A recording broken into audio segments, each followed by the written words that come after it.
know the mic is loud, I still crave your participation. Right? So if you shout out the answer to me, I don't have any problem. So I want you to just share with us this evening. Tell me your thoughts, because this will possibly help people around you. Now, if I should ask you, what is mental health? What would you say? Wait, what do you say? No, I don't want to hear anything about mad people.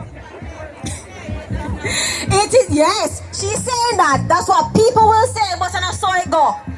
Right? It's not so it go. Mental health has to do with you, with me, with everybody here in Junction. Right? So, if let me just make this very clear. A lot of times when we're in a fuss with somebody else, you hear people tell you, say you're schizophrenic and you're bipolar. It don't work like that. There are criteria we use to diagnose people. So for heaven's sake, stop telling people that they're schizophrenic and bipolar. Alright? They may just not be having a very good day.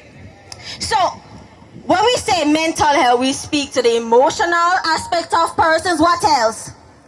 The psychological and the social well-being of a person. And it is important for us to have good mental health in order for us to cope with life's challenges.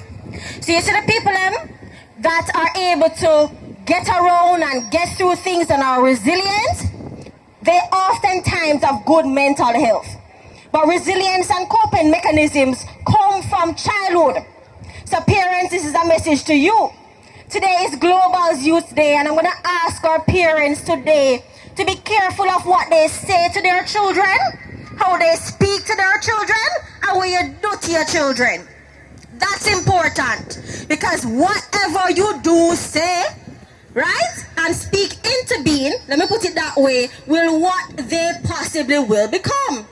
And the trauma they experience in childhood is what they will put forward to others when they grow up. If you notice the behavior, a lot of people, they wonder why the person behaves like that. It's because from childhood days, they have not developed the relevant or the best coping skills that's necessary. So, there's something I want to touch on, which are the signs of mental health. So if you see somebody that is persistently sad, hopeless, or feeling down, if you see the person having a lot of mood swings and sudden changes in moods, they are always angry, so they have these angry outbursts at you. So sometimes they will withdraw from social activities. So you say, oh, come we go to church social, or come with me somewhere, or you're having a group event. They say they're not coming, they don't want to be around people, right? That's one of them. You see that the appetite have changed, person not eating so well, they're not concentrating, they constantly have these headaches and they're feeling overwhelmed.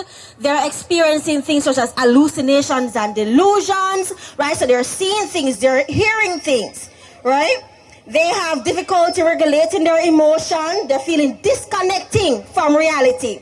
It also shows that they're not having the best hygiene. If you notice that sometimes people just not bathing and not taking care of themselves, probably they're not, in the best of mental health. Don't run them and say, oh, you're nasty. Find out what is going on with the person before making those judgments. And sometimes they seek reassurance excessively. They really want everybody to be telling them what to do or seeking opinions of others. And we have to really take in consideration those signs. And there are so many others that we can look on and say, okay, this person possibly is not in the best, doesn't have the best mental health. So here are some tips. And I'm saying the first tip I'm going to use, because I realize that this is something that people don't realize is impacting our young people and older people alike when it comes to mental health.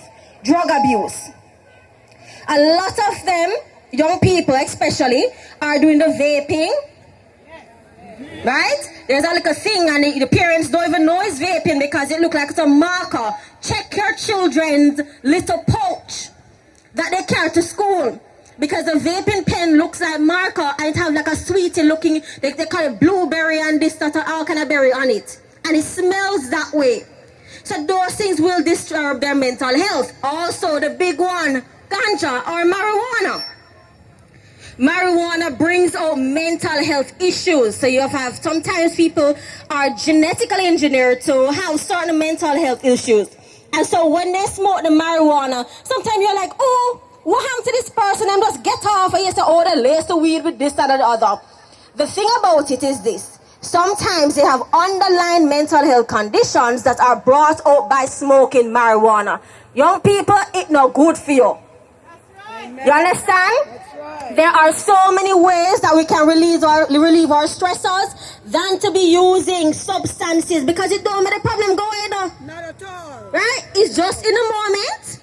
And so you just get the relief for the moment, and that is why people keep us going back to these drugs, because they want the instant high instead of dealing with the issues. If you see a young person around you, you go to school, you know that people are smoking marijuana, and it's not only smoking.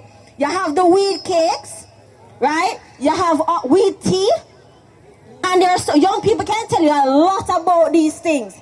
But I'm asking you to be mindful of the things that you put in your bodies. They will affect you mentally. So I'm going to ask parents and even children and, older folks alike.